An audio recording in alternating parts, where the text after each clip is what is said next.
అందరికీ నమస్తే. నేను మీ తేజస్విని. ఇవాళ టేస్టీగా సింపుల్గా ఎగ్ బుర్జీ ఎలా ప్రిపేర్ చేసుకోవాలో చూద్దాము. చూస్తుంటేనే నోరు ఊరిపోతుంది. అయితే లేట్ చేయకుండా ప్రాసెస్ అయితే స్టార్ట్ చేసేద్దాము. ముందుగా నా ఛానల్ ఎవరైనా కొత్తగా చూస్తుంటే సబ్స్క్రైబ్ చేసుకోండి, అలాగే లైక్ చేయండి, షేర్ చేయండి. ఇది పప్పు రసం అన్నంలో కాంబినేషన్ కూడా చాలా బాగుంటుంది. ఒకసారి ట్రై చేయండి. ముందుగా అయితే స్టవ్ ఆన్ చేసేసి కడాయి అయితే పెట్టేసుకుందాము. ఆయిల్ అయితే ఒక 4 టేబుల్ స్పూన్ల దాకా ఆయిల్ అయితే వేసేసుకున్నాము. ఇక్కడ ఒక స్మాల్ టిప్ అయితే మీతో షేర్ చేసుకుంటున్నాను. ఇక్కడ ఆయిల్ బాగా కాగిన తర్వాత ఇలా 1/2 టేబుల్ స్పూన్ దాకా సాల్ట్ అయితే ఇలా ఆయిల్లో సాల్ట్ వేసుకోవడం వల్ల మనం ఎగ్ చేసినప్పుడు అడుగంటకోకుండా ఉంటుందండి.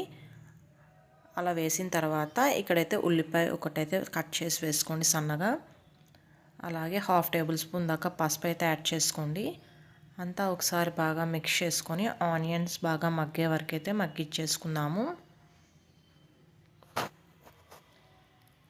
కొద్ది కరివేపాకు కూడా యాడ్ చేసుకుందాం ఇందులోకైతే.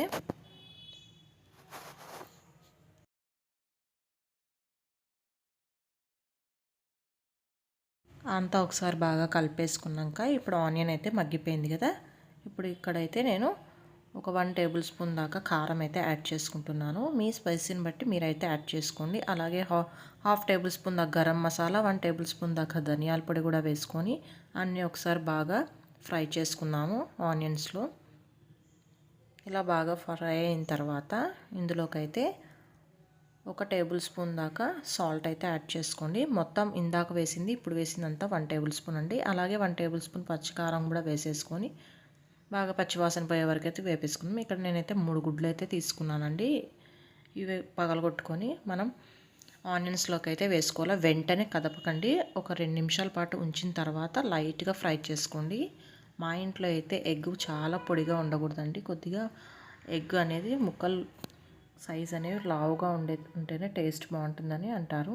అందుకని నేను కొద్దిగా లైట్గా ఫ్రై చేస్తున్నాను. ఎక్కువ ఫ్రై చేస్తే నుసు అయిపోతుంది కాబట్టి.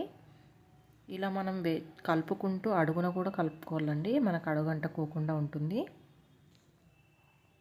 ఒక 2 నిమిషాల పాటు మరీ వదిలేస్తే ఇలా అంతా ఫ్రై అయిన తర్వాత లైట్గా కలిపేసుకోవాలి.